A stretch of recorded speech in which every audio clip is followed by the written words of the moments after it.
if you have not subscribed to Alboa Cinema, this is where you will get everything. So subscribe. Ni wewe naongelesha. Subscribe. So now, karibu to Alboa Cinema. Now, there is something we've been doing lately, producing, as independent feature film. So we've been trying to do crowdfunding to raise resources, talking to various people, potential investors, things like that. Now, there's this YouTuber, Critical Drinker, that has gone through a similar process. They are producing a concept, these rogue elements, as a TV series, proof of concept. So we've done the same thing. We have the Book of Car, OT Unleashed Book of Car, a Book of Car story, which is on 3D Africa's channel. I'll put it at the end when I'm doing the little push for the crowdfund. But I wanted us to go through a process here to basically find out how people are able to raise resources, how they're able to produce independently. If you're just going out to people, and asking for money, and what kind of incentives, what kind of way do you get this done? Now, first of all, Critical Drinker has 2.2 million subscribers. So as a movie review channel, he's already built a fan base that trusts him and that would support his projects.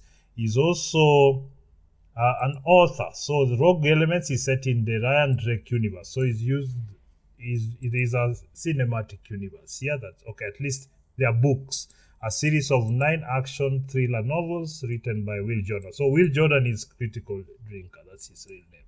Widely known on YouTube as Critical Drinker. This project brought to life by over 5,000 backers. So we'll go. I hope the project is still up on Kickstarter or whatever that is. Yes, Kickstarter. And then we'll see how much they raised. So through a successful Kickstarter campaign, serves as a proof of concept taking place between books 2 and 3. So he has books there, selling them on Amazon, whatnot. So a bit of the actors there, director Travis Grant. So I did watch it. I've watched it 42 minutes long. So as a proof of concept, for me, it falls within the kind of generic Hollywood type as espionage, CIA, Russia, America, those kinds of stories. You remember a lot of those stories. I have to be honest with you, I found a lot of the acting to be a bit subpar, especially like the main chick who's like how do we call this chick? Where is that chick? There's a chick here who, let me just put, it's very obvious to me that it's his first try, and he relied a lot upon the other experts that he had on, the director and the cinematographer and whatnot. I think it was shot pretty okay, because although a lot of the high contrast scene where it's like interior and then you can see the exterior, I don't believe this is one of the better ones. This one you're seeing on the screen right now. Did I move this? Yes. This one you're seeing over here on the screen. This is, how do we say? This is one of the better ones, but a lot of them didn't really come off. The lighting wasn't really that good. A lot of such scenes, I think there was a lot of use of, in some, natural lighting, like over here, all this here, but I think they would have done a better job. That's my opinion, at least. The interior shots, they looked fine. There was some heavy lifting there by the cinematographer, lighting crew and whatnot. So it is fine as far as a concept is gone, but I think there are just too many tropes for me to find it appealing as such. And I think also because it's a fast take, if I show you my first short film, horrendous. But as far as a fast take, as for me is concerned, I think it's fine. So let's go check on it properly. So Kickstarter. Let me Kickstarter. Jesus. Kickstarter. Kickstarter.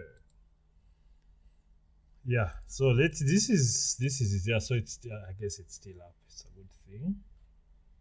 An original base. So this is it, that one. So they raised the goal was £20,000. Really? And they raised £303,000. So like that is like over and over 5,000 people. So this is coming, and you see when you have like a channel like that, and you have, you're in those kind of economies where they're used to this kind of thing, because there's a lot of that also. They get a lot of people to, and also they have, they've already streamlined the payments, credit cards, you name it. So there's a lot of, and then of course they've done it for long and actually set it up.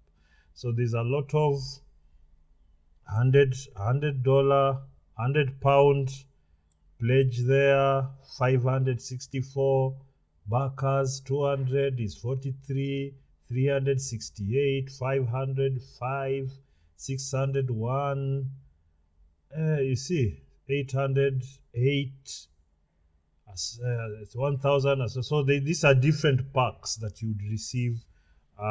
So there were 5, and that was that. So they raised 5,000 from that, £5,000.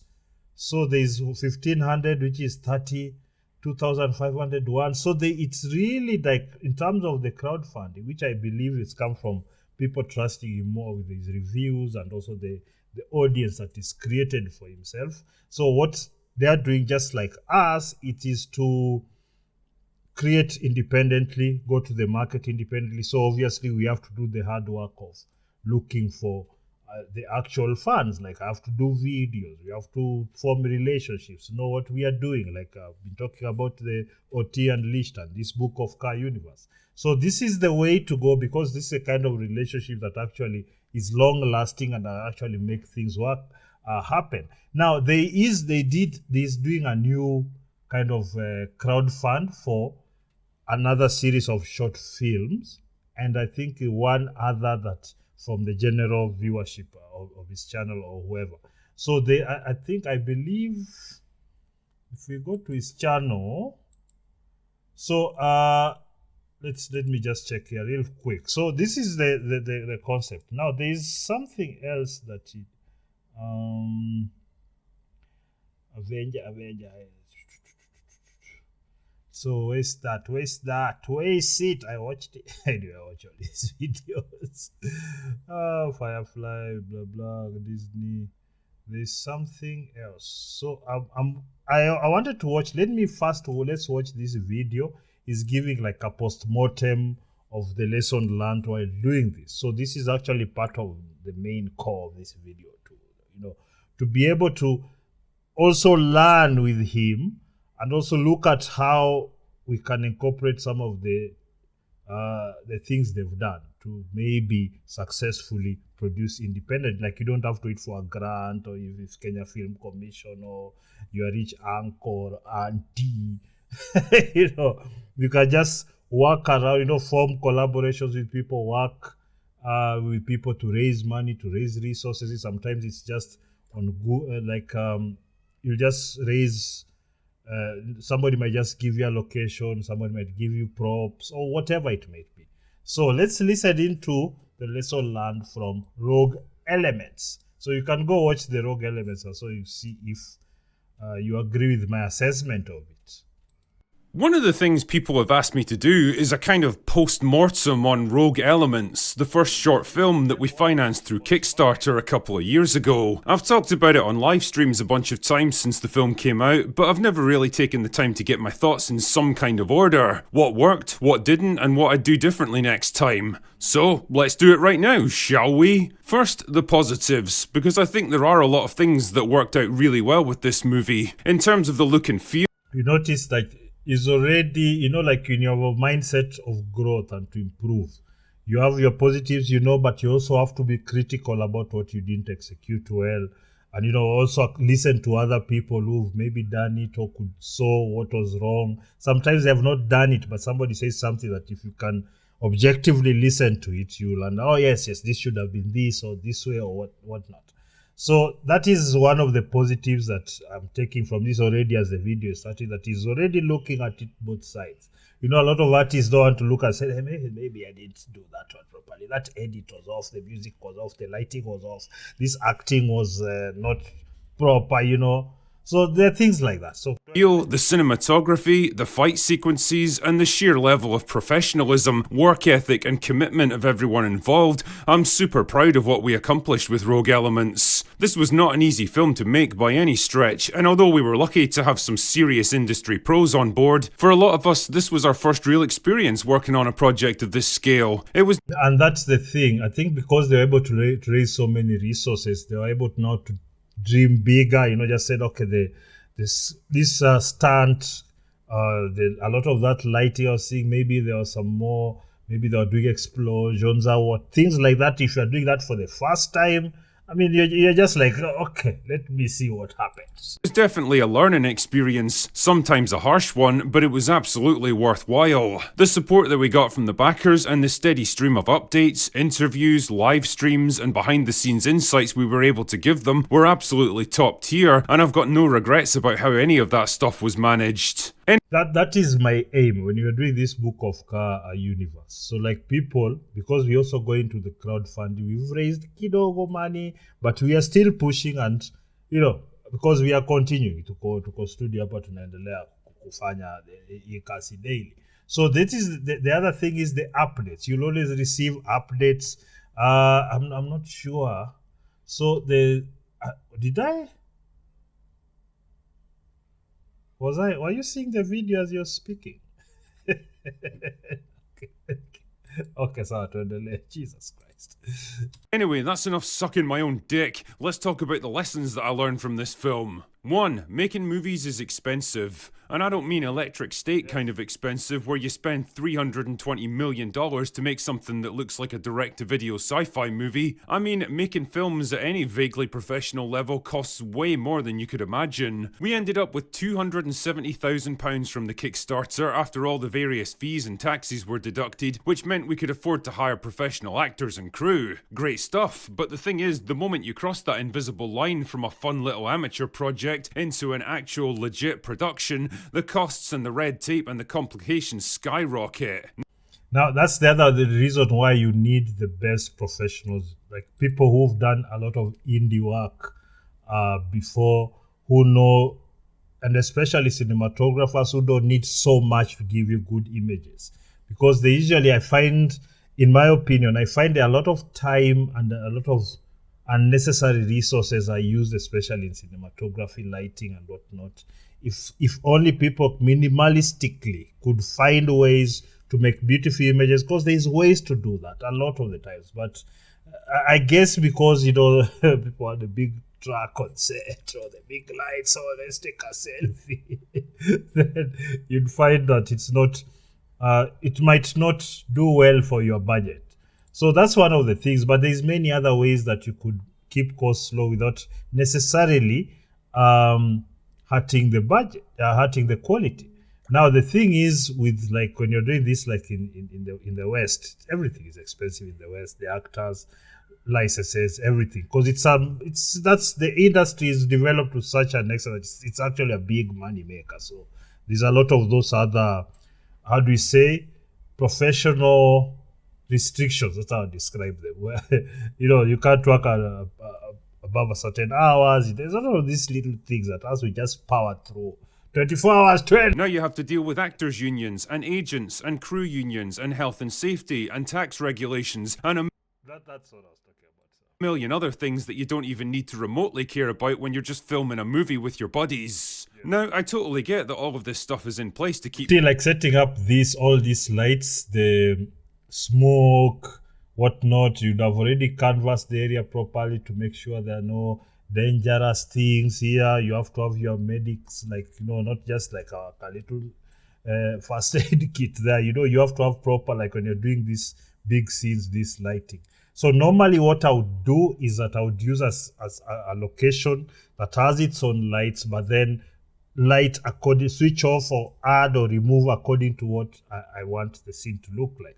You'll cut a lot of costs. So normally when you're writing for this, you'll use you'd think more about how, if a scene you wanted it to be like something like this, you'd probably want to do it in a more urban setting with like a lot of natural, lighting, and also a lot of practical lighting that are already set, like street lights, security lights, things like that. Normally, like interiors, I would like to control and use the actual lighting that you came with.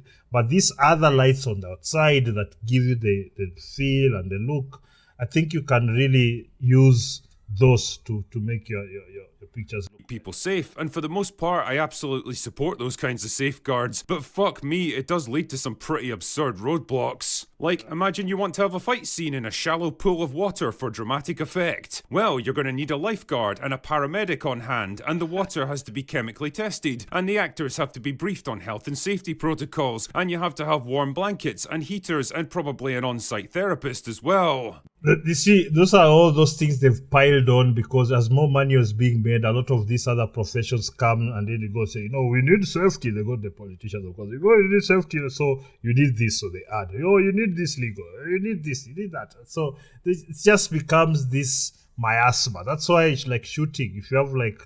If we had £200,000 to do a movie in Kenya, it would be absolutely fantastic. We'll be able to do everything.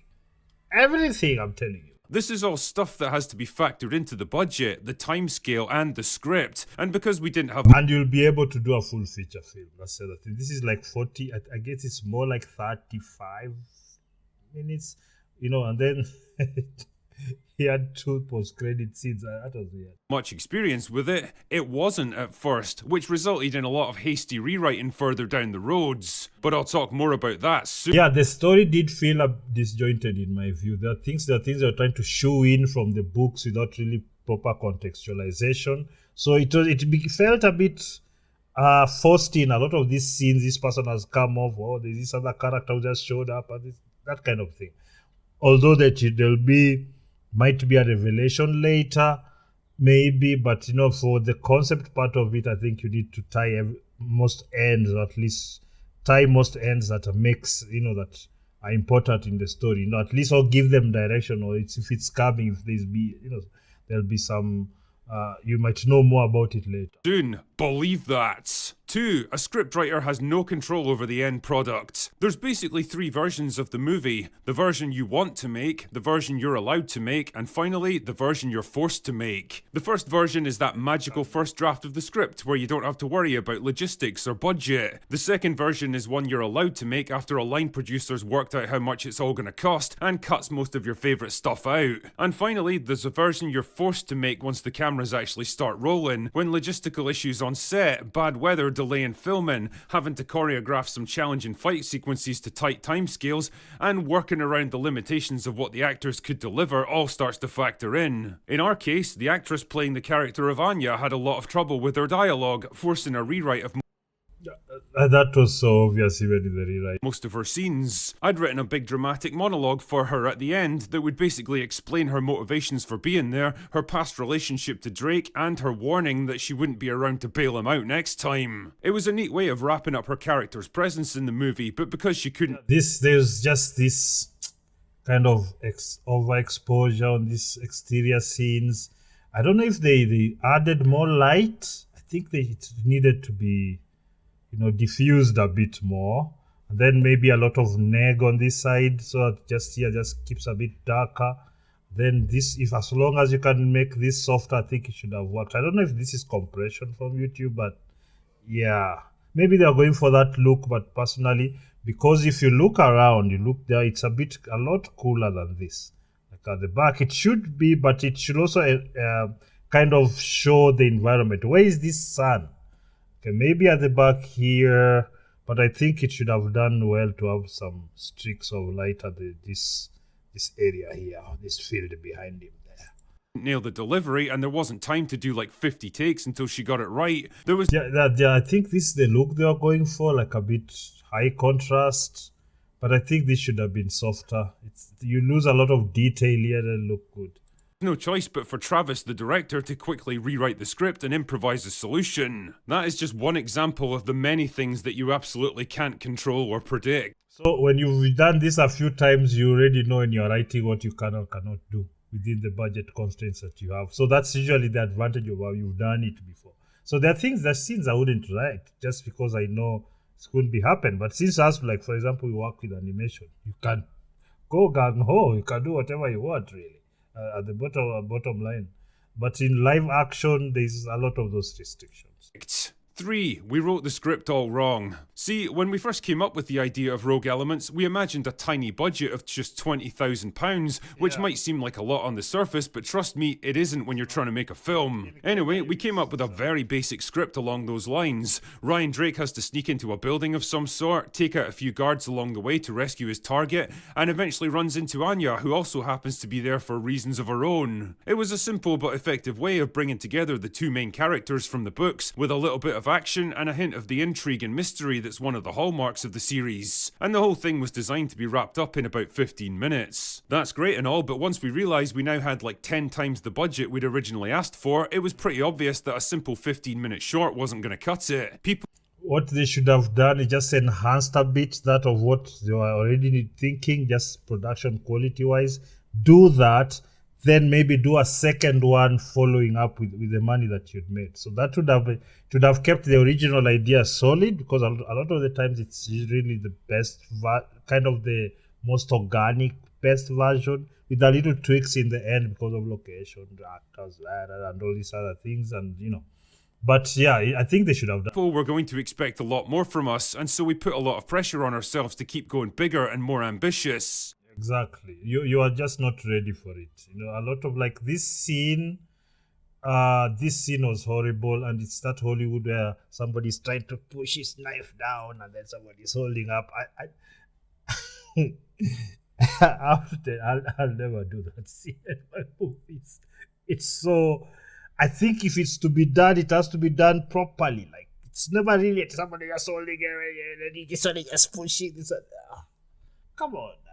I know it's like the tension now, back and forth. How is it going to happen? Is it going to happen? How is he going to get out of this? Things like that. It's even better if you just let it happen. Just like that. And hurt people's feelings.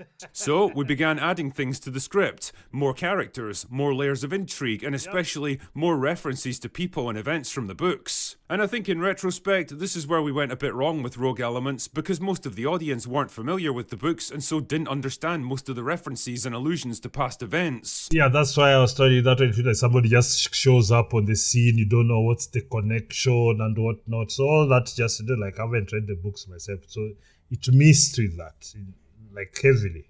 But it's the first, so it's understandable, but it's a mistake. The result is that it all just became a bit bloated and confusing, dumping a lot of information on them and expecting them to just roll with it. They didn't really understand who Anya was, for example, or her relationship to Drake, or the history between the characters that forms a major part of the film. And the rewrites we were forced to do on set certainly didn't help the situation. When you're doing, because that always happens, like it's rewrites on set, but if you're doing like major plot lines kind of thing, you can't rewrite that. And then if there are many rewrites, it just disjoints the story. You can't, it's very hard when you're having all these things, all these elements you have to look after. And then you have to really worry about the flow of your story and if it will make sense or if it meets its, its obligations as, plot line wise. Like it's you can't do, there's little things you say like, oh, let's not shoot here, let's go shoot there. Okay, let's change this line of dialogue here. That is acceptable. But when you're going now into deep plot line changes and characters, it gets very dicey. Also, the idea of taking a simple script designed to be shot quickly and efficiently and bolting more and more stuff onto it to bulk it up was a fundamentally bad approach to script writing. Looking back now, it would have been much better to just scrap the whole concept and build an entirely new story from the ground up. That was one, because now when the money comes, say, okay, this is not enough. Yeah, that would have been just write your fresh script based on what you're doing and now flesh everything out properly that you're going to show. That right there is a very important lesson that we learned. Number 4, this movie was always going to be polarizing. Let's be honest here, when you're a YouTuber that criticizes movies for a living, you're always going to be divisive, and that attitude is going to bleed over into everything that you make. Fans of my channel were probably going to be more forgiving towards a film like this and root for it to succeed, whereas people who just hate me and want to see me fail at everything were always going to find reasons to shit on rogue elements no matter how good or bad it was. And well, if it makes them feel better about themselves to tear apart something like this without ever taking the risk of making anything of their own, fair enough, I guess. That being said, that is part of the game. If you are doing it, you should expect it back. But also, if there's some people just talk about it, that they're not interested in making, the whole entire thing is talking about it. Yeah, it's fine. Like, let them do that. It shouldn't hurt your feelings in any way. That's just the way it is. And it's, you have to bite the bullet. Oh, this one did come out, so the next one. And now they're doing another round of those. And I think I'm almost sure there's going to be a market improvement from this. I'm almost sure about it. Have been lucky enough to get some actual good faith feedback, so I've tried to compile the most consistent issues here. The first is that the film looks and feels cheap, and I've got to admit, my initial response to this is, no shit. Yeah, it was on the lighting, in my view. Your cinematographer made a wrong call. He should have gone more for a natural look, a bit lesser, lesser the harsh lighting where you don't have it consistently throughout the film. So just go more for a natural look and just accentuate the lighting. That's what we do. Let it make it look as natural as possible. In your interiors, you can knock yourself out, your backlighting, everything.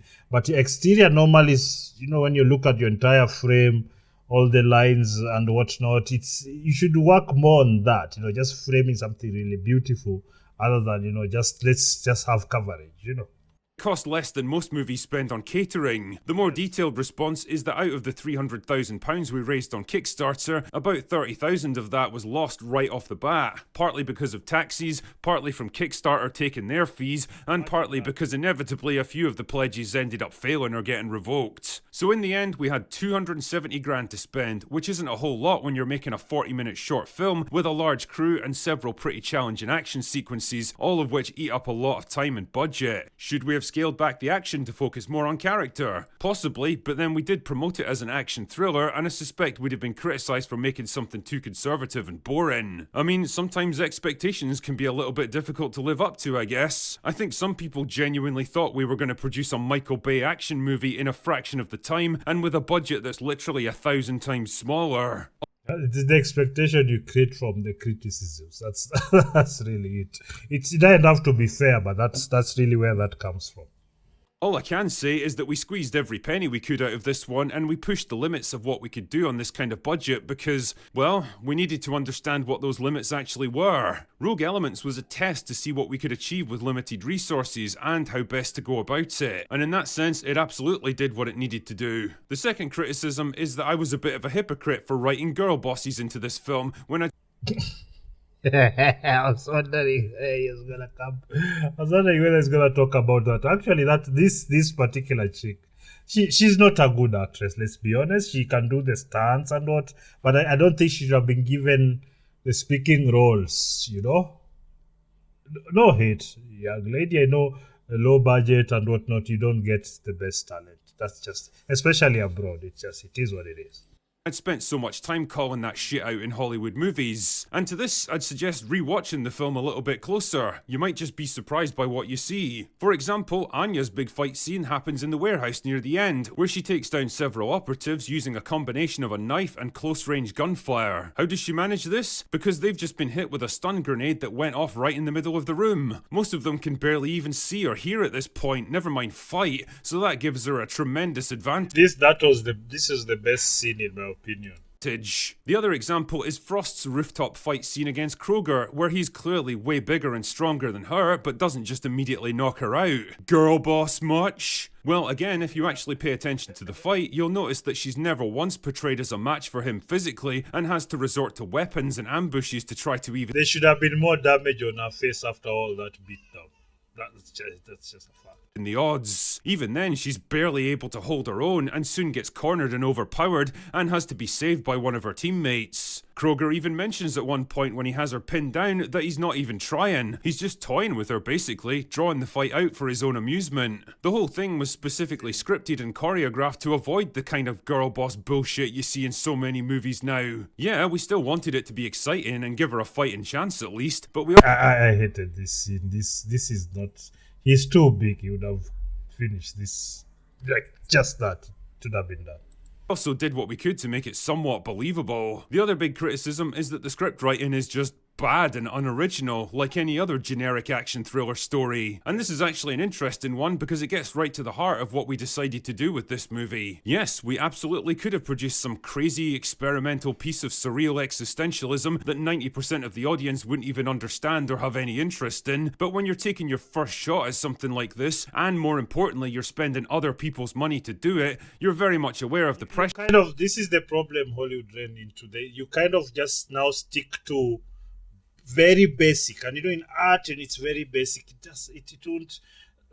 I guess the action scenes would have come out better, and the acting better. It would have covered for that, but you can't have all that there, Pressure and expectation that's on you. There's a time and a place to take wild creative risks and do something completely out of left field, but for us, this wasn't it. This was a time to play it safe. Yeah, they are playing it safe, fine, for the situation, but I think they would have gone a bit better in the script, no matter what. That the script was extremely generic. That was just, it's not acceptable. Especially knowing that, like, for example, Drinker has the ability to look through the characters in other movies and see the weaknesses. You can't just do the other thing. The other thing. Safer and more conventional, and if people want to criticize us for that, well, I'm happy to take that on the chin. All of this is to say that one you have to take. It's too safe.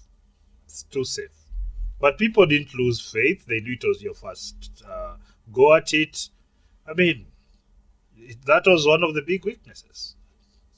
Rogue Elements for us was very much a first step. It was always going to be an imperfect first step, and in hindsight it's easy to see where certain things could have been done differently, but ultimately I think it achieved what we set out to do with it. It basically taught us how to make films, the things that worked well and the things that could have been done better, and now that we have the opportunity to apply those lessons to what we do next, it seems silly not to make use of them. Anyway, this is my long and pretty rambling way of getting down my thoughts about this film, what I learned about it, and well, what I hope to accomplish next. And I'm sorry if I've bored the arse off you, but if you're interested to learn a bit more about it, then there it is.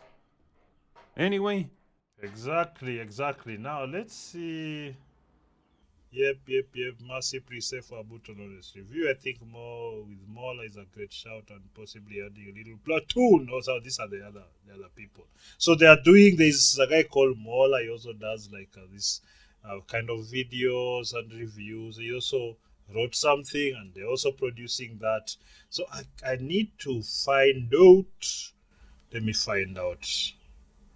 So that was Kathleen Kennedy, Avengers Production Hell, Snow White, Hollywood, Rough Start, Electric State, Firefly, blah blah. Was it that long ago? Oscars, Cleaner, there was Die Hard, Kathleen Kennedy. No, this maybe it's on his other channel. Is it on his other channel? I'm telling you, my friend. Does it have another channel? Anyway, that is that. So, lessons here. Lessons you've had as I've been speaking about them as we go along. I can trust me, like, it's 1,000 times harder to crowdfund in Africa in general, because we don't have the culture, we are not as rich and all those things. So even as I'm doing crowdfunding now, I'm trying to extend it so that I can get a bit of the people abroad, in Europe, in America, to try and get an interest into the book of God to get that support. So I know it's going to be a slow burn. It's going to continue. I'm going to continue releasing videos about them. So as you can see here, right below me here, we have the M-Pesa number, till number if you're in Kenya, 515-836-365, which is till number for Kenyans. So this money is going into production of Book of Ka Chapter X, the feature film. It's animated. The proof of concept is, let me take you here. The proof of concept is here on 3D Africa channel. This is my other channel for the Kampuni. So right there you see OT Unleashed, a Book of Ka story, Kenyan sci-fi short film over there. Go and watch there. You can read the, let's see, you can read this, the description. Hapa chini, there's what you need, where you can support, who is involved there. It's very lean. So yeah, that's that. So there's that. So this is basically, I'm just following some footsteps I think that will give us results as we go on, because we really can't depend so much on the on like the traditional channels like banks and whatnot. So you have to reach out to the crowd. Probably someone in the crowd has a lot more money to share and to invest and put it in there. So this is what we're also doing.